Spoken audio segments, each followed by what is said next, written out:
అనకాపల్లి జిల్లాలో అరుదైన దృశ్యం. మాడుగుల మండలానికి చెందిన వాలాబు గ్రామ శివారులో గిరినాగుపాము గుడ్లు పెట్టింది. పశువులను మేపుతున్న రైతులు గమనించగా పాము వారిపై బుసలు కొడుతూ కాటువేయబోయిందట. భయంతో పరిగెత్తిన రైతులు ఈ విషయాన్ని వెంటనే అటవీ శాఖ అధికారులకు తెలియజేశారు. సమాచారం అందుకున్న తూర్పు కనుమల వన్యప్రాణి సంరక్షణ సంస్థ సభ్యులు కృష్ణప్రసాద్, మూర్తి, కంటి మహంతి వెంటనే ఘటన స్థలానికి చేరుకున్నారు. మూర్తి ఆ పామును ఆడపాముగా గుర్తించి కొన్ని రోజుల పాటు అక్కడ ఎలాంటి గందరగోళం లేకుండా వదిలివేయాలని సూచించారు. గుడ్లు పెట్టిన పాము ఆ ప్రాంతాన్ని వదిలి వెళ్లిన తర్వాత వన్యప్రాణి సంరక్షణ బృందం గుడ్ల చుట్టూ రక్షణ వల ఏర్పాటు చేసింది.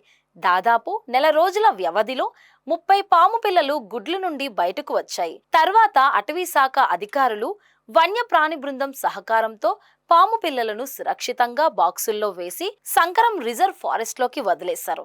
అటవీ శాఖ తీసుకున్న ఈ జాగ్రత్తలు పాముల సంరక్షణకు మంచి ఉదాహరణగా నిలిచాయి.